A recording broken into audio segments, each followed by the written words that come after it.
Hello, this is Spellbinder with a relative stories about Obama and They Want Your Money, the new documentary coming out this fall.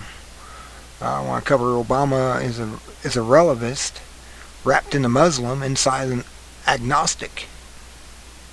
It says, why does a significant chunk of the American electorate think Obama is a Muslim?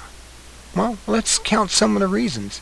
He speaks of his Muslim roots, says he hails from a generation of Muslims, was born to a line of Muslim males and given by them an Arabic name, went to a Muslim school in Islamic Indonesia, speaks glowingly of Islam whenever he gets the chance, holds a Ramadan dinner in the White House, tells his NASA heads to turn the space agency into a Muslim outreach program, and last but not least, insults doctrinal Christians routinely.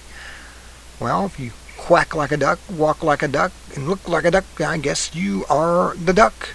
And he is everything of a Muslim. He walks like a Muslim, dresses like a Muslim, talks like a Muslim, praises the Muslims. He must be a Muslim. It's that simple. I mean, it's obvious. His fruits show him. You look at a person's fruits. You don't look at the person in the suit. The suit tells you nothing. It's the man inside the book. The book cover tells you nothing. You gotta look inside the book, and the book is like looking at the man's fruits. His fruits speak for himself. He's speaking exactly what he is, a socialist welfarist who wants to divide the money from you and give it to somebody undeserving. He wants to give it to welfare recipients who don't do anything but sit around and don't do any work, but collect money from us who do go out and slave all day long to make them money. And that's why our taxes are so high. And we wonder why we're in this predicament. I mean, it's this socialist system that we have adopted over the last 50 years. This doesn't work, and now he's bringing it to full fruition with a fascist overtone, with a Marxist overtone. I mean, I don't know what else to say to you. Now let's get on to this video. It's coming out this fall. This is what's the most important thing, is this trailer. This is going to tell you, this is why they want the money. I mean, when you got Pelosi up there saying, well, you got to pass this bill before you can read it, that's insanity. That's nutsy. She needs to be evaluated by a psychiatric ward for that. I would have her under at least a 90-day evaluation to find out what makes her kooky. Because crazy Pelosi is nuts. That's nuts. That's nuts to say something like that. You got to pass a bill before you can read it. No, you get to read the bill if it takes 2 years before you pass it. None of this. Let's pass it first and then worry about what's in it. No, that doesn't work, because usually nothing's done, and the bill has so many draconian and evil things in it that it would horrify anyone that did read it before it was passed, and it would never get passed. That's why they want the other way around. There's this evil socialist out there. These people make hard-term progressive liberals want to hate them, because the progressive liberals go, this is too far. You've gone too far. And I agree with the progressive liberals on that stand. You've gone too far. I mean, when you have Dennis Kucinich saying that everything they're doing is just wrong, and he's an outspoken socialist, you know something's wrong. These people aren't socialists. They're fascists and corporatists. They work for the corporations, the world banks. They don't even work. They're not even real socialists. Socialists just giving them a name because they want to divide the wealth up and give it to everyone that doesn't deserve it. And well, let's watch this clip here and get it over with, so you'll know what's coming down the pike here. I mean, you got people talking like this. This is going to be a real good documentary. I can't wait to see it, the whole thing. This is just an excerpt from it, 2 minutes and 33 seconds. And you be the judge. It's pretty good. I like it. It's got good anime in it, computer graphics, and makes perfect sense and points. Being a ultra-conservative, meaning I don't like big government. I'd rather have government turned into a small little fragment that stays in its little 5-mile or 10-mile square district of criminals and stay out of my life.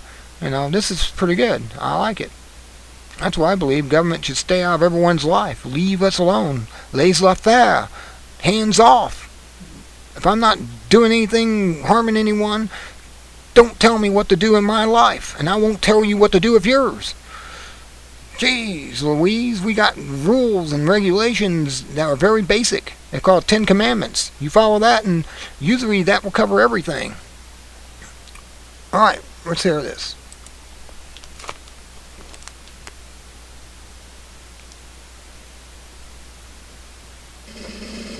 What you doing here? I'm redistributing the wealth. I learned in school spreading the wealth is good for everyone. Well, I learned from real life that it's not. In fact, there's a word for it. It's called theft.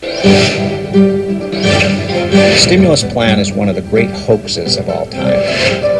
Pay as you go, no new deficit spending. Congress wanted to spend $1 trillion with interest. They agreed. They didn't even take the time to read the bill. They passed it into law.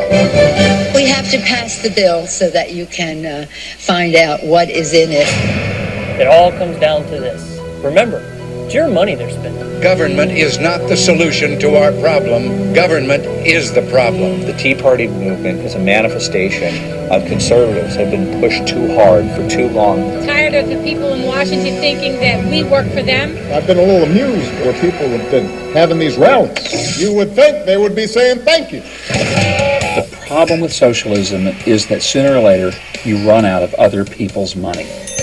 We could say they spend like drunken sailors, but that would be unfair to drunken sailors because the sailors are spending their own money. The question, whether government is too big or too small, is really vital to the nation. We all know from our own experience that if you live beyond your means today, by necessity you'll have to live below your means tomorrow. That's the tomorrow that we're creating for our nation. How do we sustain and pay for the program? It is fiscal child abuse. Is there any doubt that they will raise our taxes, that they will make government bigger than ever, and deficits even worse? Yeah, go us! I would say Obama's economic and domestic policies have been disastrous. What we've seen is a slowdown in economic expansion. We are fiscally hemorrhaging, and we need to do something about it. Politicians are not listening to the people. You have to make your voice heard. It does still work. In the end, 305 million people each have a moral responsibility to God to help this country remain the freest in the world. I want your money. A controversial look at government spending. Coming this fall. Can't wait. I mean, excellent documentary. Because it just points out everything. It's obvious. And everyone should see this. I can't believe that the TV... I feel like we got Looker. I don't know if anyone ever seen that movie. It was a movie made back in the early 80s. It was called Looker with James Coburn in it. And it had a thing where they programmed you to go into a hypnotic state, and whatever they said to you on the TV, you'd believe it and go along with it. I almost feel like that's what they do at these major news media stations on there. CNN, MSNBC, Fox, what's the rest of them out there? I mean, there's all of them. All the stations out there that are major news media. I feel like they got Looker things. You look at the picture and they're staring at you, and in their real pupils of their eyes, these little flickers that are programming you to believe whatever they tell you. I mean, really, you gotta see that movie. It will wake you up. That was done back in the 80s, and I'm sure that was a script for something in the future, and I guess it's fully operational now. It's amazing how things like that seem to be happening, because everyone seems to be put into a hypnotic state when they're watching TV, and they suddenly believe everything that the news media is telling them, and no matter how wrong it is. It's like, yeah, that's okay. Taking our money? Yeah, good. Take my money. Yeah, we need to give our money away. Yeah, we need to pay the banksters all our money. We need to go broke. I need to lose my job. Yeah, that's right. That's good. And you start watching these news media, and they're telling you this crap, and you're believing it, and going right along with it. Otherwise, you'd be raising hell. You'd be like in the movie Network. You'd be standing at the window going, I'm mad as hell, and I'm not going to take it anymore. But you're not doing that. So therefore, you must be lookered. You must be hypnotized. So if you ever get a chance to see that movie, Looker, download it anywhere. It's got to be up on the internet somewhere. You can find it. Watch it. It will wake you up. It's a really good movie. least now today it makes good sense. Well, I'm going to get off here and upload this and get it posted. Until next time, this is Spellbinder with this news information commentary. Until next time, be good at it. Good day.